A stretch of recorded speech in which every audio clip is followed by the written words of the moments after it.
Hello, everyone. Welcome back to ATPeak.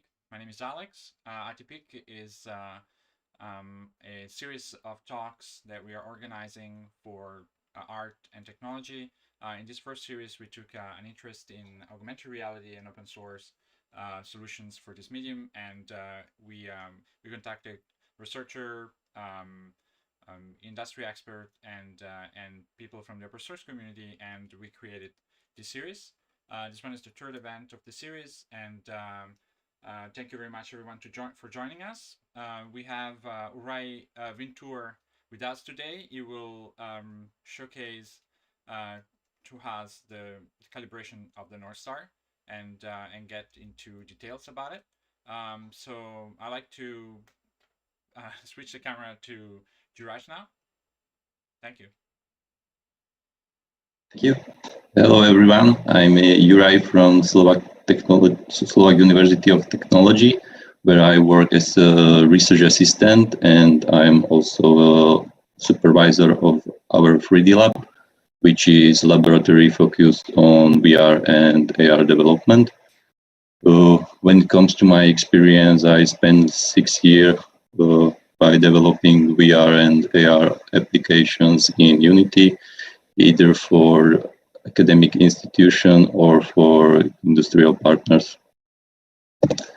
Today I will talk about the calibration, and my experience with calibration is mainly from Project North Star, but most of the approaches presented are applicable even to other headsets. Some of them are bound to spherical combiners like the 3D calibration, and some of them don't even have this limitation like the 2D calibration, and sensor alignment is not bound to Project North Star at all. So in the beginning of the presentation, I will go through the basics of 2D calibration because there are still some open problems, which I hope somebody from the community will help me to solve, because I wasn't able to do so. Then I will move to the 3D calibration and to the modified method I use, which is working without any camera connected because it's using virtual cameras. And then I will move to the sensor alignment, when I will describe my simple method, which basically gives you the offset between various number of sensors, and there is a mono approach and the stereo approach. The mono approach is when you have just one camera. I mean, you don't have the stereo pair, and the stereo is when you have the stereo pair, so you can do the triangulation and so on. And in the end of the presentation, I will briefly describe where eye tracking stands and what is my or where I actually get with the eye tracking and with the integration to the Project North Star, either for the real-time rendering adjustments or gaze tracking. So first, as I said, I will start with the 2D optical calibration. As you already know, or people who tried it, you just run a simple Python script, and during the procedure there are patterns which are shown, black and white patterns shown to the on the displays, and the camera can compute following gradients. This isn't important. I just want to briefly describe the procedure. What is important are the patterns which are shown to the camera, which are actually gray codes, and we use these gray codes to figure out the mapping between display and camera pixels. So that's the first step of the 2D calibration: get the mapping between the display pixel coordinates to camera pixel coordinates. I have an example image for the gray codes. You can see that you can actually split the image to 8 lines or 8 rows, and each row in this case represents 1 bit. So we will work with 8-bit or we work with 8-bit gradients in our 2D optical calibration. And you can see that if you split it vertically, you can split it to 256 lines, and each line presents one color in the gradient. So as you can see in the first vertical line, you have every bit black, which means 0.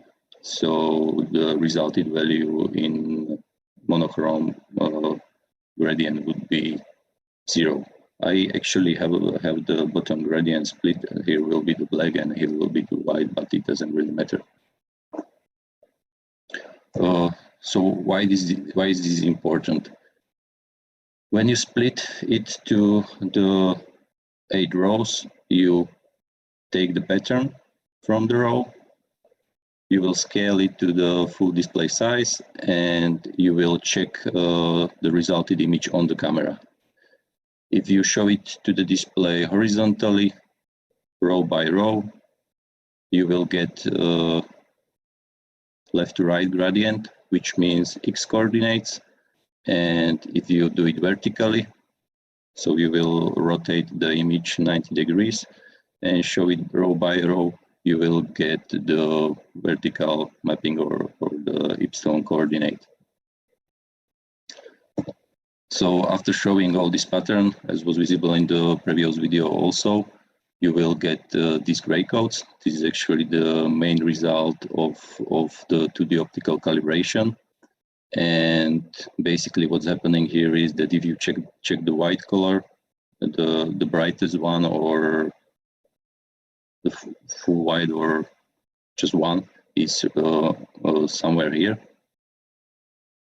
because you usually don't hit exactly one on the image which is visible, but the X coordinate of white would be the most bright pixel. So it would be somewhere here. The X coordinate equals to 1. And the Y coordinate equals to 1 would be somewhere on this line. So you know that this pixel in camera corresponds to the 1 pixel in display in normalized coordinates.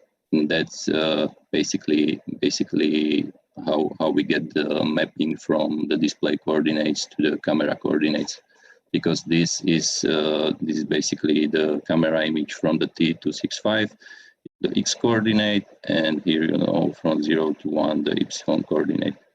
Okay, so I have pixel in camera coordinates, and I know to which pixel and display coordinates it belongs.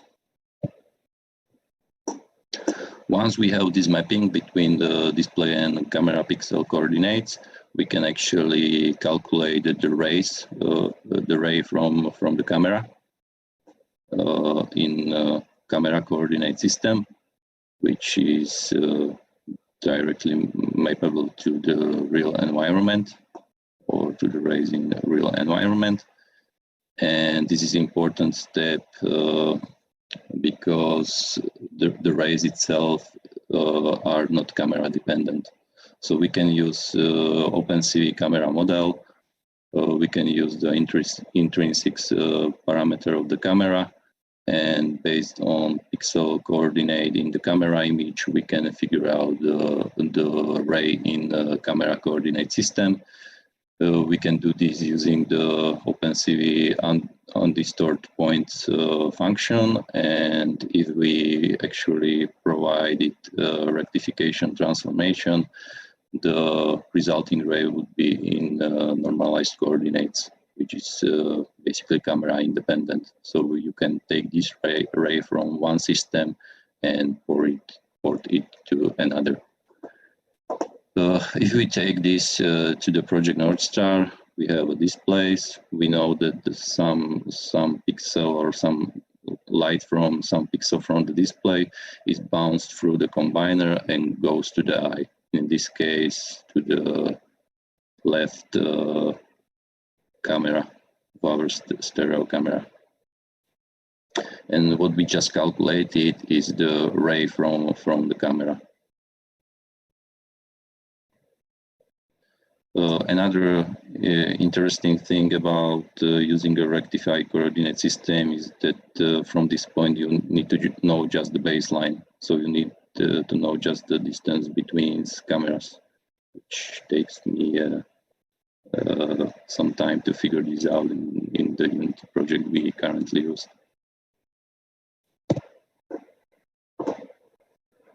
So to summarize the things, we know we have screen coordinates from 0, 0 to 1, 1, normalized coordinates. We have a camera image. We have gray codes, which are basically, we know the gradients, which are in camera pixel coordinates. And so we know the rays towards or ray given by those pixels. So we know that for this pixel, the light comes by this angle to the camera. And basically, thanks to this, we can map screen coordinates to those rays. And how we do that is that we actually fit a polynomial, and then we use the polynomial coefficient elsewhere. More precisely, we use them in Unity, where in ASCII, you basically trying to revert this process. You have some virtual camera in Unity. You have two of them. One is for the left, one is for the right.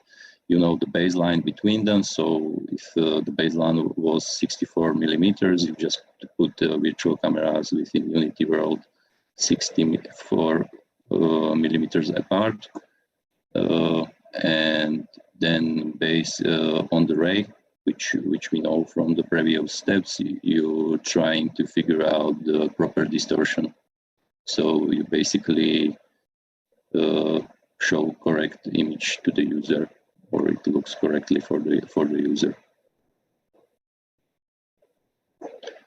So that's the really simple and beautiful idea behind the 2D optical calibration.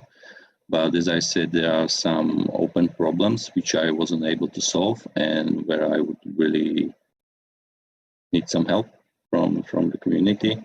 And the problem is that there are certain eye offsets which we are currently using to tune the resulting image.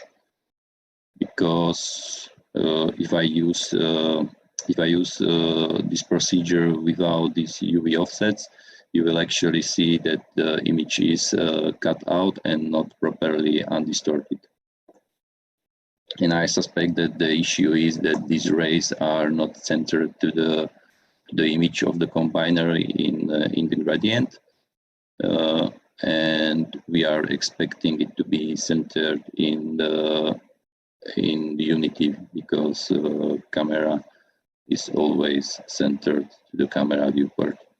But in the real environment, it's usually not happening. This particular image is from calibration done with Z-Mini. And Z-Mini has 63 millimeters baseline. And when I use the T265, which has 64 millimeter baseline, there is no such issue if the camera is properly placed. By properly, I mean optimally placed, because the whole idea behind the optical calibration was that you should put the stereo camera so it's approximately where your eyes are. Well, currently this is not possible, because if you put it into non-optimal place, where the rays are basically centered, you will get invalid calibration output. And the whole rendering is just not good enough until you manually tune those UV offsets, which are based per eye. But I think that these UV offsets can only fix the translation difference, but I think there will be also some rotational difference. between the camera image plane and the camera viewport in Unity. So that's basically just my suspicion what might be wrong, but I don't have enough knowledge to actually know this for sure. I tried to re-implement the whole V2 rendering part in Python just to figure out if I am correct or not, but basically I'm just trying thing after thing to figure this out without knowing what is wrong. So it takes me like 1 month and I get basically nowhere.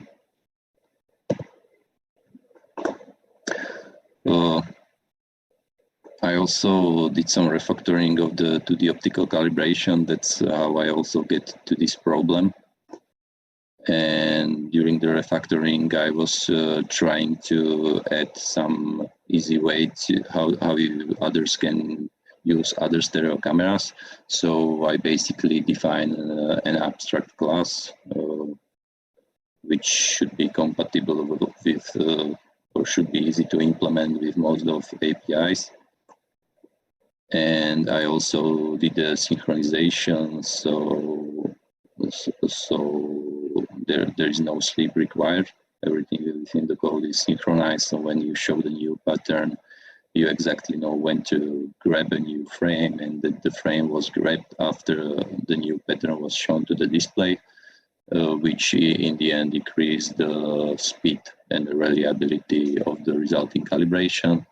Also, one weird thing that happened to me and which I saw was that if you do the gray code, if you use the gray codes and calculate the resulting gradient on undistorted image and use the distortion parameters in undistorted points afterwards, you will end up with non-optimal solution because there is limited precision, and by first calculating the gradients and then doing the undistortion, you probably multiplying error, and the whole polynomial fitting will then cause even bigger error. There's direct comparison. The left side is a result of the 2D optical calibration when the image was not undistorted, and on the right you can see the result of 2D optical calibration when the camera image was first undistorted, and then I used undistorted points with distortion parameters equals to 0.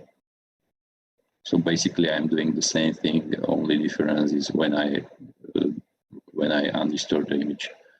On left side, it's after I calculate the gradients. On the right side, before, and you can see that on the right side it's basically perfect, and on the left side you can still see some visible distortion, which really shouldn't be there. Again, this is with Z camera, where these problems are much more visible than with D265, and that's probably also caused by maybe resolution. Not sure about that one. The most important thing, everything I did on the 2D optical calibration is already shared on GitHub. You can find it on this link. It's basically a fork of the official 2D optical calibration code, which is called Compass. So you will either get there through the documentation or the Gitbook of Project North Star, or just by this link, which will be shared somewhere. So that's the 2D optical calibration and the problems I wasn't able to solve, and the repository where you will find all my code. Now we will get to the 3D optical calibration.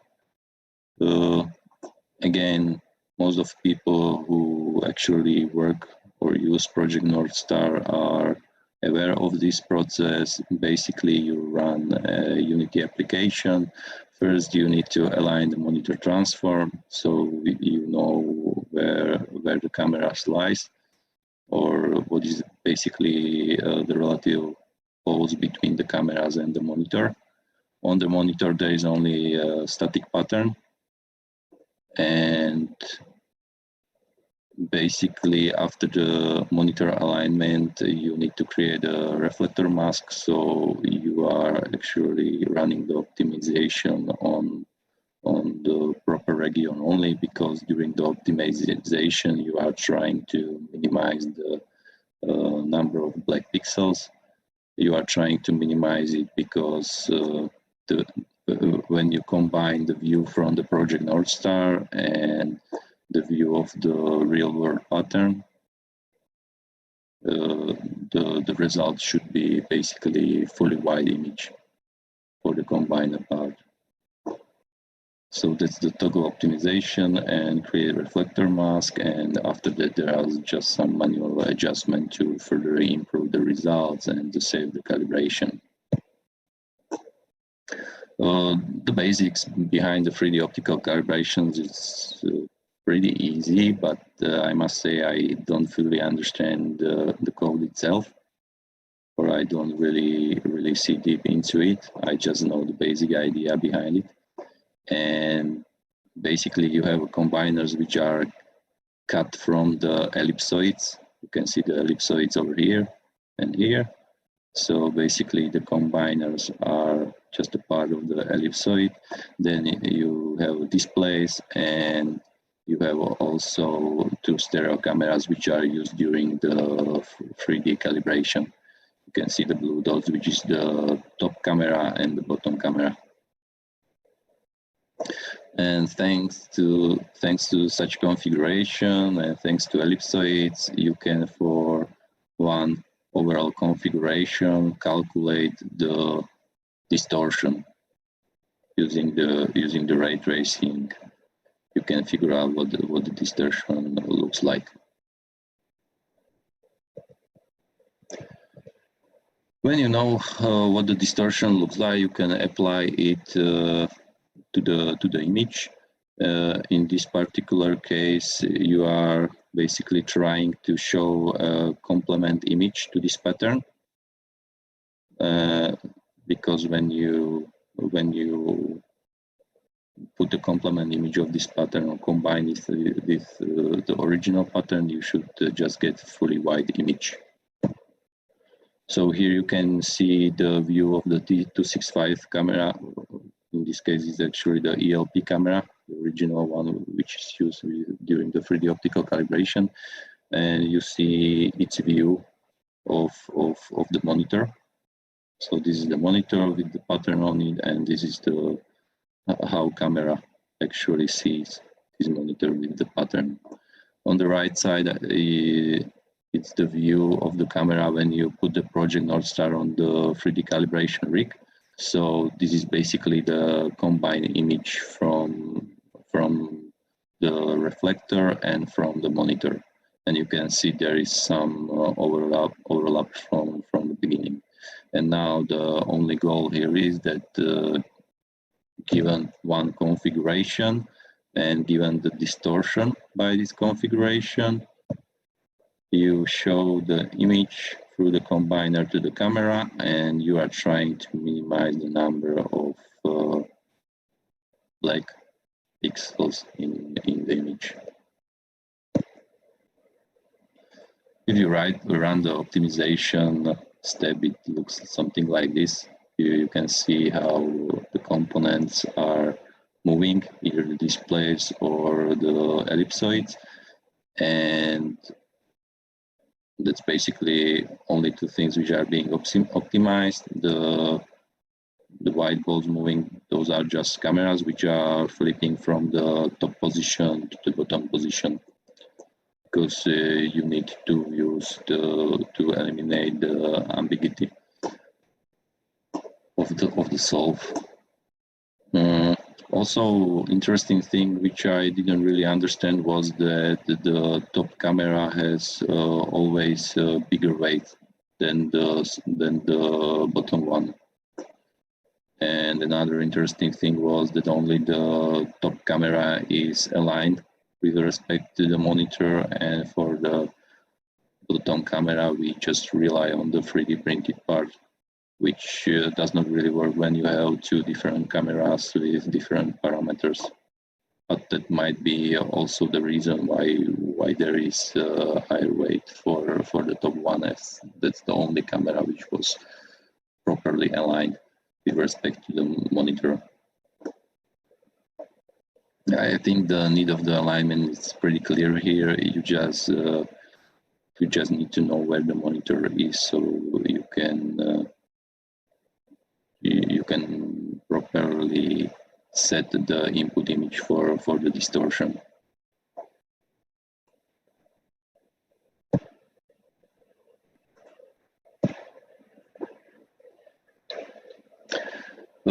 Again, I did some work on the 3D optical calibration. I have my own version of it, and it all started as a refactoring where I was trying to eliminate the hard-coded parts.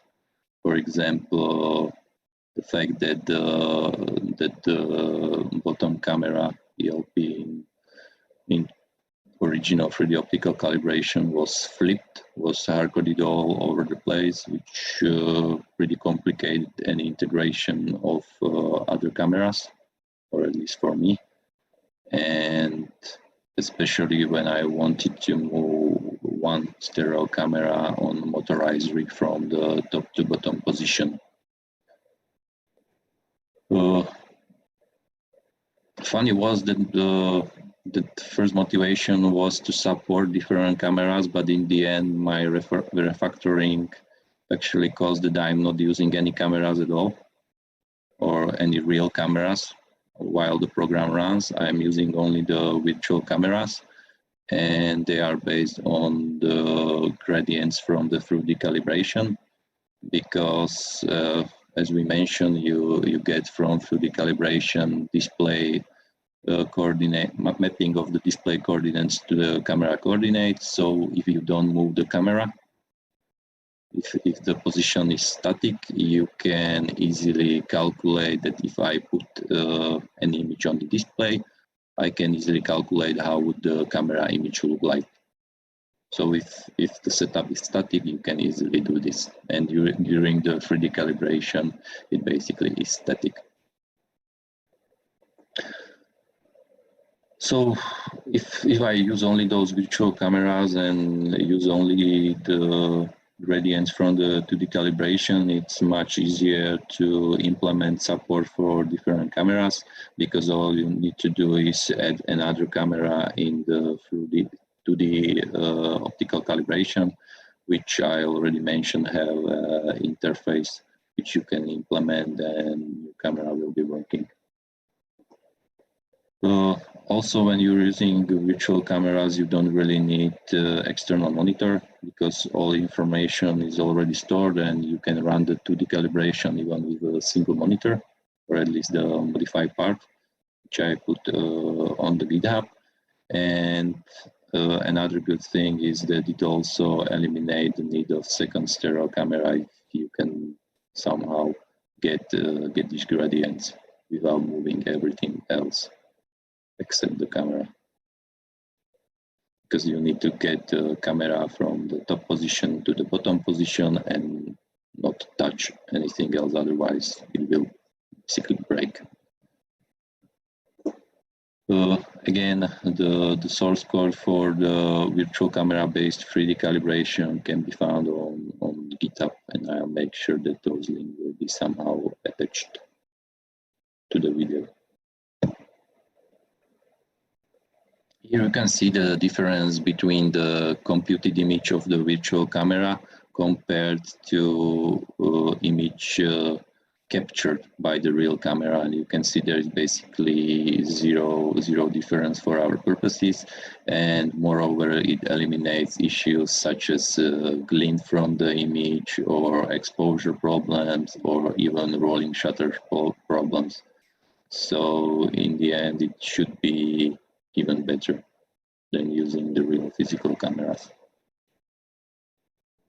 Only thing is that 8-bit precision is not enough for such calculation, but you can basically tackle this issue by doing selective Gaussian blur or something else.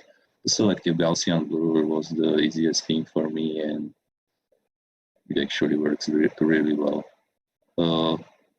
How it was tackled before was actually the polynomial fitting, because that also smooth the values from 8-bit to continuous scale or to continuous interval.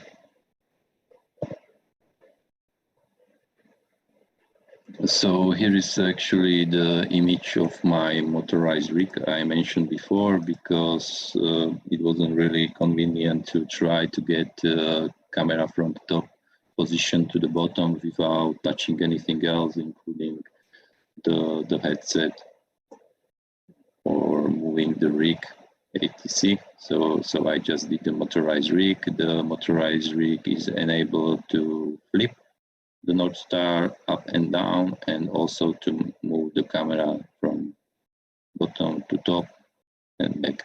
The whole rig is basically constructed from the 3D printed parts, bolts and nuts. That's everything I use. And there are 2 stepper motors, which was the cheapest stepper motors I found, which will be also suitable to lift the camera. It's like, I think, $2 for each, or for one. The only issue with these motors is that it's really slow. So even in the video, the step when I'm moving them up and down will be speeded up. So as you see during or before I actually can do the virtual calibration, I need to run the 2D pass to get the gradients.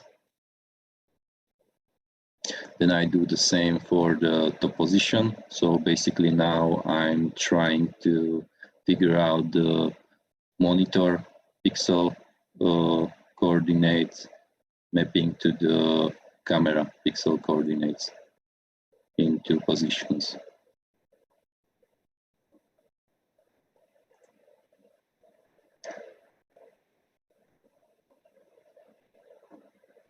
After I do this for the top and bottom position, I place there a checkerboard marker, which is there for the between sensor alignment, which is actually the next step, but you really need to do it now so you get everything properly aligned with respect to the V1 out, because you want to also have information where this either hand tracking sensor or the positional tracking sensor stands with respect to the eye camera. And the eye camera is usually the top one you take from the V1 calibration. In other words, the position of your eyes after the V1 is expected to be where the top camera was. Okay, so you saw how the motorized rig flipped the display down because I need to do the V2 pass again. Now I'm figuring out the Project North Star display coordinate mapping to the camera pixel coordinate mapping. Okay, so before it was monitor to camera, now it is display to camera.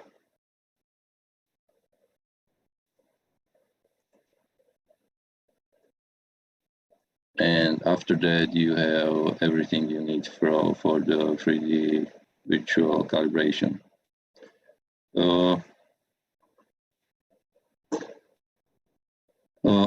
After that, you can capture the same checkerboard pattern with other sensors.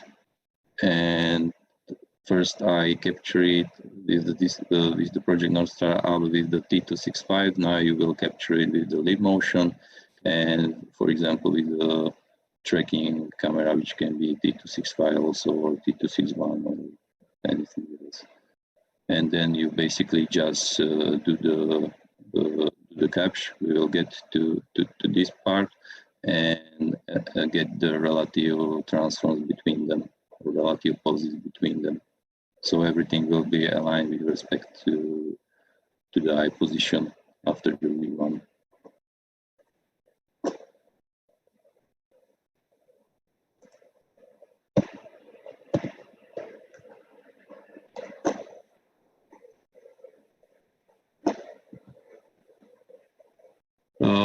After that, the gradients the gradients, the 4 gradients which were captured are just tuned to the virtual calibration application, and basically everything else is the same as I shown before. The whole procedure is the same, you just don't have any camera connected.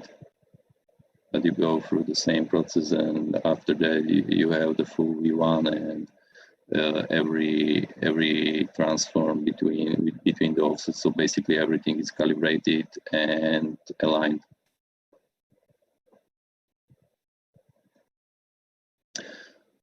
So I mentioned the sensor alignment. Again, everything I implemented in this area is shared on GitHub, different repository, and basically I mentioned 2 approaches. The approach when you have only one camera available, so there is no stereo pair, and where you have the stereo pair available. The mono approach I basically use to figure out the eye tracking camera position in V1 space or after the V1 calibration, and the stereo approach I'm using to calibrate the hand tracking camera and positional tracking camera, and also the V1 calibration camera. The basic idea behind the calibration approach is pretty trivial. You just need to get the sample points in both camera spaces. So you get the 3D points in, for example, T265 space, and you get the 3D points in live motion space. And then you use CAPTCH, which basically gives you translation and rotation. Then you apply this rotation and translation, and you can see that it will align these points. So CAPTCH returns the rotation and translation to align 2 sets of samples, which basically means it gives you relative rotation and translation, or a rotation and translation between 2 sensors, which is all we need for the sensor alignment. The only difference in mono and stereo is how you actually get the 3D coordinates of this point, because I think it's pretty obvious that with only one camera, it's relatively harder to figure out the 3D coordinates, while with stereo you can just rely on triangulation. So here's basically how it looks when I'm trying to calibrate the eye tracking camera. You can see there is a tiny little marker which is placed between the V1 camera from V1 calibration camera. In this case, it's T265, and eye tracking camera. This pattern is 2-sided, the same pattern, but flipped is on the other side. So if you check it to the sun, it overlays perfectly. And so I can figure out the 3D position of the feature points thanks to solve PMP of this port, and also to figure out the same 3D position in T265 world or the coordinate system. So I basically get this. I take only the middle point of the board to improve the precision, and I move this board through multiple positions, and these screws are like 1 centimeter in length, so I also use three different depths So there are various positions. From each I take only the 3D coordinate of the middle position to improve the precision, because the soft PMP does not give you such great precision or sub-millimeter precision like triangulation.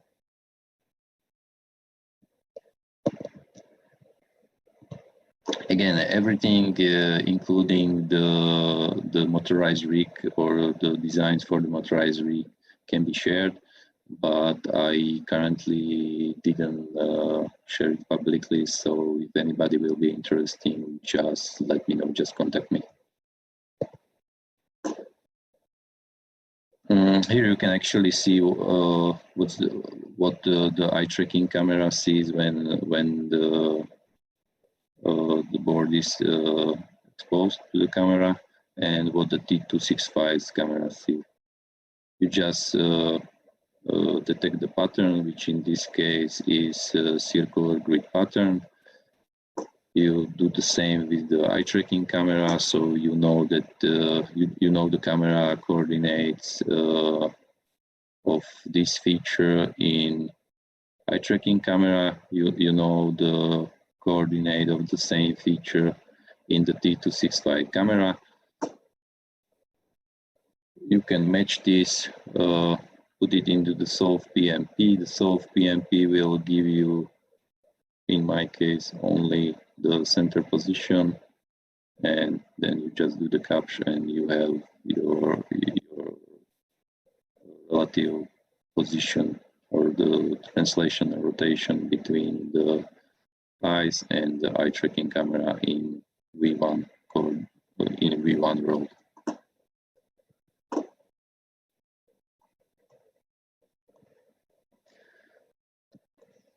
So regarding to stereo approach, I did two cameras. I did or implement support for two cameras so far. The one was Live Motion and the second one was T265. I actually did also the Z Mini, but that was only with Python. Everything I first did was in Python. For the Live Motion, I used the libUVC, and basically to get the camera intrinsics and extrinsics parameter. And then I used the mentioned OpenCV undisturbed points function. The problem with this was that the new sensor from Ultralib does not really work with libUVC. You cannot get the calibration parameters as previously. So if anybody know how to solve this issue or how to get the parameters from the new sensor, I will be really happy if they can text me or send this information, because the only alternative way how to do something like this was using Unity SDK, and in Unity SDK you have like only half resolution. So with Wriggle you have only 384 pixels vertically and horizontally, and with Live Motion controller you have only 240 pixels vertically, which ain't that good for any feature detection and triangulation. With libUVC, you actually get 480, which was much better. While I was searching for some solution how to improve the resolution in Unity SDK or in Lib or Ultralib Unity SDK, I actually find out that in previous releases there used to be tracking settings where you can switch between balanced, precision, and high-speed mode.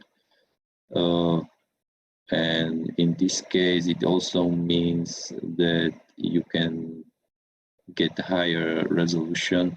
I think in precision mode, you can get the full resolution of the sensor, or at least the same resolution as with libUVC. And also another interesting thing was that in a high-speed mode, you should be able to get 200 FPS from the LMC, which would be interesting for me for example, for the tracking purposes. But I'm not sure if this is somehow possible in the new releases. So if anybody have any information about this, I'll be very thankful, because I don't think I will get any answers from the forums they have.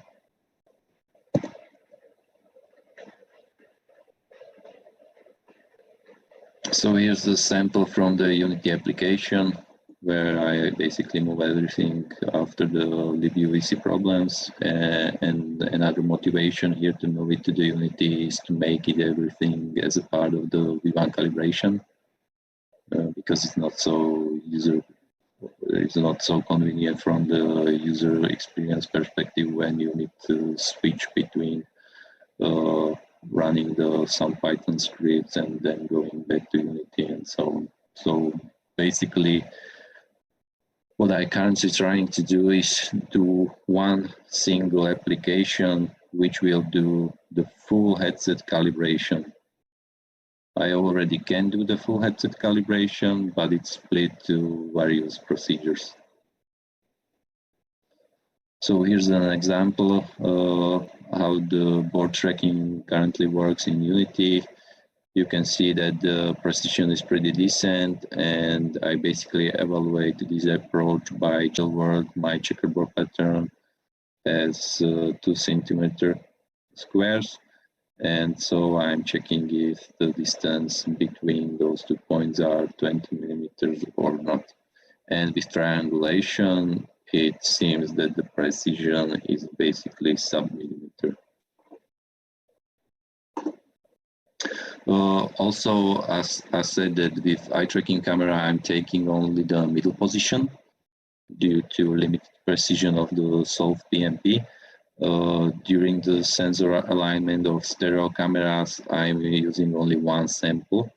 So I capture only one checkerboard pattern at one position, and I'm taking each feature 3D point to the capture.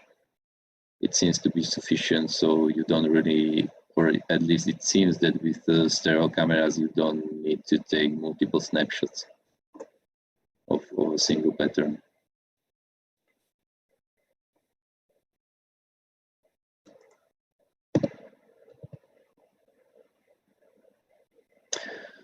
Again, in the Unity or in the Unity approach for the sensor alignment, I was also able to integrate the T265, so it works pretty much the same. And as it is expected that in future we would like to integrate different cameras or different devices, I again implement an abstract class which if you implement with your sensor, you will be ready to go or good to go. And basically only things you need to do is export the left and right images or load them to OpenCVMat. And another thing you need to do is implement the pixel to rectilinear function. I choose this name because that's basically how this function is called in LibMotion SDK, but basically it's the equivalent of the OpenCV undisturbed point. And the reason why I choose to implement method which returns only the rays is because in LibMotion SDK you don't have anything else accessible. You don't have the intrinsics or extrinsics. They use just some calibration maps which are just 64 pixels by 64 pixels. So this was the easiest way to go for me, and also I believe no matter the SDK, you should be always be able to get this from the API. So this just seems to be as the best solution currently.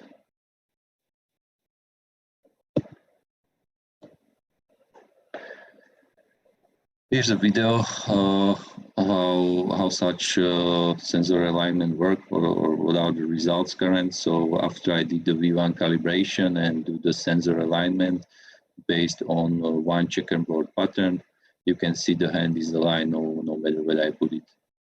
It is captured from the calibration camera, because the hand will be aligned properly only if your eyes are where the Unity is expecting them. That's the thing regarding to the V1 calibration. You can tune the position of your eyes, or you can adjust the rendering for different position of eyes, which is basically the ultimate advantage of the V1 compared to the V2, or the 3D calibration compared to 2D calibration. Which brings us to the eye tracking, because again, manually tuning your eye position or the position of your eyes within the Project Northstar headset is a bit complicated. And obviously, having the eye tracking to figure out that the position of your eyes would be much easier. So for these purposes, I first designed my own world eye tracking system, just to figure out how well would such do-it-yourself solution work with existing software. More precisely, I'm using Pupil Lab software for everything, and Pupil Labs is basically or provide open source software for the eye tracking and for the monocular eye tracking. So this was just a proof of concept, and when the results were really good, or basically the same as with the hardware they provide, I moved to the integration. Basically, I also take the same layout as here, which is basically that you have the cameras near your nose, which no matter what I try seems to be the best placement with the Project Northstar. Or at least I didn't really find any better position, because generally you want to put these cameras below your eyes so you can track them at the most positions, or while you looking to the different part of your field of view. And the special or the biggest problem is that while are you looking down, you're also closing your eye. So there is limited view of your pupil from any top position while you are looking to the bottom part of your field of view, basically to the bottom half. So you will miss a lot of positions where you can track the eye, or a lot of eye rotations, and so the eye model or the 3D eye model that Pupil software gives you would be not so reliable, not so stable, and definitely not usable for any real-time rendering adjustments.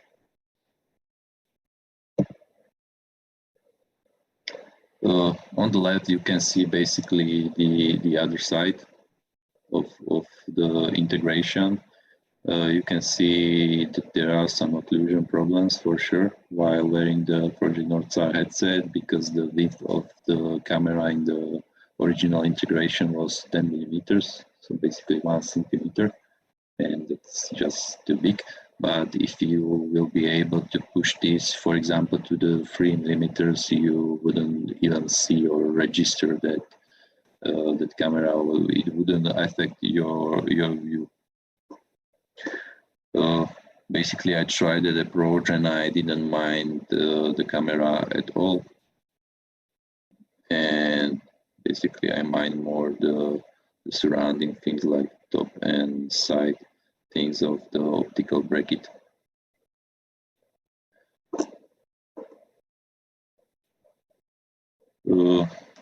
So as I said, the form factor or the size of the camera would be a problem for sure.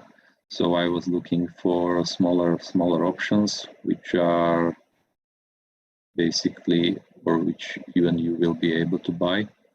for example, from the Alibaba and so on, I basically get to two different versions of camera modules, which I already know are being used in eye tracking hardware.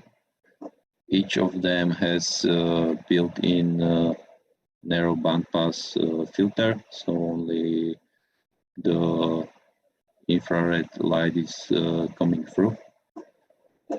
And this one is basically 6 millimeter in width, and this one is 3 millimeter in width. This one is using OV611 chip, and the second one is OVM611. I'm not sure about the number, I just know it's 6 and 1, but if anybody will be interested, I can give them the full specification, but basically it's the same sensor. This is just the cube chip version of the sensor. Another interesting thing about it is that these were basically, the first two were basically 50 degrees field of view, and the third one is basically 90 degrees field of view, which is actually good, because with this placement you can cover basically any IPD or any head placement possible. With this 50 degrees, it was a bit problematic because it barely fits the eye under one configuration, but with a higher field of view, it was much easier to capture many setups or many users with different IPD or different relief of the face. On the other hand, the problem with bigger FOV and the 400 pixel resolution, or 400 by 400, is that you can't put this camera far. So the only placement where this seems to be suitable, the smallest one, is again just the nose piece or near the nose cameras. And in this case, you should even put it on the inner side. In the original integration, the bigger one is outside the combiner. Another problem with the smaller one was that it has no ER light integrated, and it also does not have the standard USB interface or this 4-pin connector as these two have. So I basically designed a custom PCB board which maps which basically just provide adapter from this connector to the USB 2 line. These extra pins over here are just to drive the extra or the external ER source to illuminate your eye. But this was really just the first PCB I ever designed or ever did, and it slightly overheats. So there's also space for the improvement. But if anybody is interested, again, I can share design basically for everything I've shown here. When I finally had some integration I was happy with, I basically moved to evaluation. It was pretty annoying to put the headset on your head and move the eyes to cover many rotations, so Pupil Lab software or create some reliable 3D eye model. So that's the basic reason why I created rig or testing rig for the eye tracking. Again, it's pretty simple. This is just a face scan, or real face scan, 3D printed, and there is a spherical cutout where the eyes are. The eyes in this case are just spheres. And another good thing is that the pupil is of constant size. So if in this particular case I have 4mm pupil, I can validate the eye model this way also, because the pupil software gives you the estimation of the pupil size, and again, this was basically sub-millimeter precision. I usually get values from 3.9 to 4.1, 3.9 to 4.1.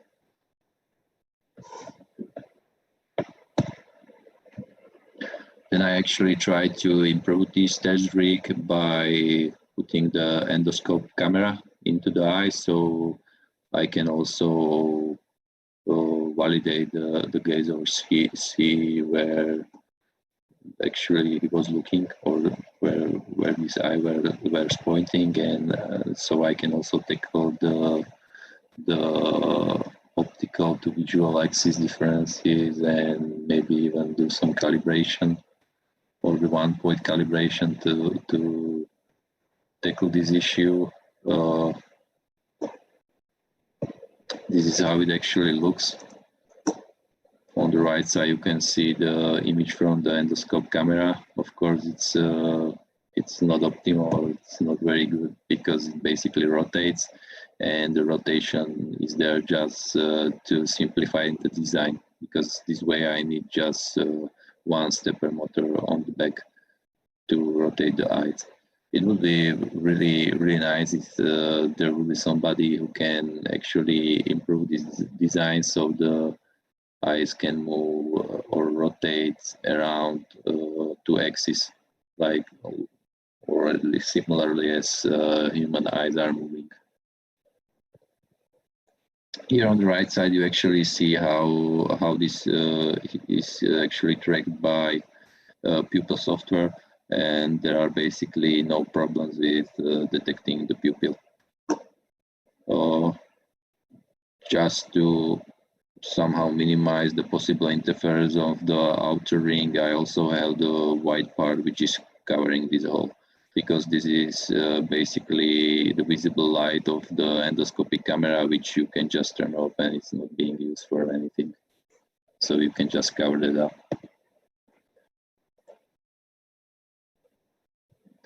There is also, you can also see arrays which are based on raw data from the pupil lab integrated to the Unity scene, and you can basically see there that both the eye tracking or the eye model or the position of the eyes is stable, and the gaze ray is also stable.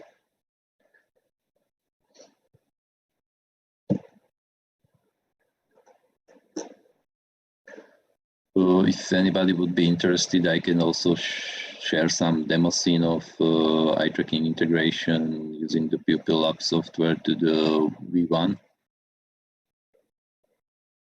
or to the original project. But basically, you can integrate it to the SK2. I just use the original LibMotion repository because it's much easier to test it without tracking camera, integrator hub, and so on. So it's a much smaller example. In the demo scene, you will basically see that I have one prefab, and if you put the prefab and set the properties on it, you're basically ready to go. Another limitation of my approach is that I'm expecting, or it is expected that you know the position of the cameras and the rotation, but as I showed previously, this is already covered by between sensor calibration procedure. So there should be no problem to get the camera position within Unity world, and so just use the raw data from the Pupil Lab software without any calibration. And this is actually important for me to eliminate any need of user calibration. There will be still calibration required, but this will be only one time. Typically, you will need to do the endpoint calibration every session, But if the position of eye tracking camera is known, you just need to do a single 1-point calibration, or 1 point and 1 time for user to figure out his visual to optical axis offset, which is basically just a rotation if we take some simplified model of the eye, which is usually sufficient. Okay, I finally get to the full demo, or to very simple demo after the full 3D calibration and with working eye tracking. You can see basically the gauge rays while I'm wearing the Project North Star headset. And the only problem or the difficulty I had was that I still didn't implement the mentioned 1-point calibration, so the angles of these rays are not optimal. But after the 1-point calibration, when I figure out the visual to optical axis angle, it should be better. Again, this actually I can share the demo itself because it has paid asset in it, which is basically the whack-a-mole game. Only thing I did is that I anchored the game to your hand, so you need only the lip motion and eye tracking to test it out. And I think it's pretty obvious. You are hitting the mole you are looking at. So here's basically working example of eye tracking with the Project North Star. And another interesting thing is that I basically use both gaze tracking and real-time adjustment of your eye position in V1, or the V1 rendering scene. So there were both things: eye tracking, real-time adjustments for the eye position, and the gaze tracking. The gaze tracking is usually easier because the gaze vectors are not so dependent on the 3D coordinates, because if you move the eye more backwards or forwards along this ray, the ray is still basically the same, but the rendering will change significantly. And that was also a problem in my case. The pupil software eye model just wasn't stable enough to do the real-time eye rendering, and this is again something I'm not quite sure how we can improve. But if we do some procedure to figure out the eye position just once, I think it would be pretty good for the start. So it would be no real-time adjustment, but it would be on-demand remapping based on some procedure which would improve the overall precision. And I'm not quite sure if this pupil software we can do anything else to achieve the real-time rendering. And I'm not sure how much it would be possible with a single camera per eye, or without using the glints from multiple ER sources. And that's basically it for the main part of presentation. But before we get to the questions, I would like to present also 2 prototypes from our university. And I select only those 2 prototypes because I see some potential in AR integration, and again, after removing some paid assets or finding the alternatives for them, I can basically share these projects to you. The first prototype is for teaching procedural programming or basics concepts.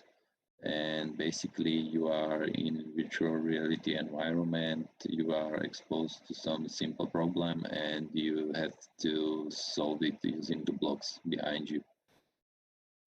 So it's basically a visual programming in virtual reality, and in this particular case, you can change only the control flow. There is no data flow.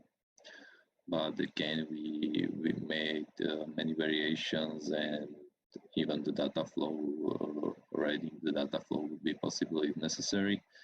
And I would really like to see something like this integrated to the project North Star. So you can, for example, program your real world robot or something like that.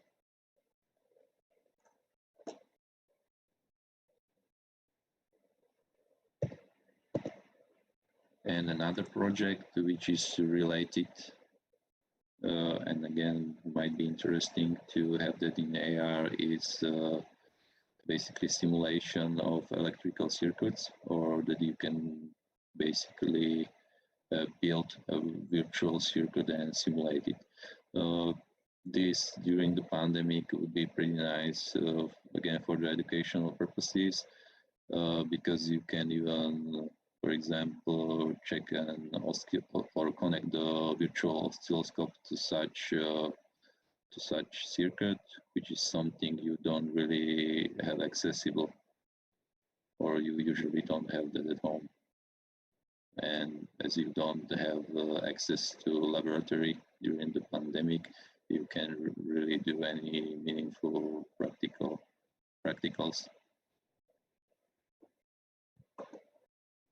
So the rest of the video is basically about the features. This is built on the top of SPICE Simulator, which is a scientific simulator for electrical circuits, and it's highly extensible because you can basically modify or change the specification on the parts in virtual reality, or you can copy the SPICE specification for the new parts based on its text description in SPICE language. Which brings me back to the first prototype. Another interesting feature about this was that these blocks are actually generating real code. The first prototype was generating code in Python, which was then interpreted using the IronPython. In next version, we used Roslyn, which is basically a C# compiler, and we pushed this basically to the level when we were able to dynamically program things like you do in the Unity. So basically, or potentially, you are able to code your environment within the environment, or code your virtual world while in the virtual world, and so there are basically no limitations what you can achieve. And that's basically it from me. So thank you very much again for your attention.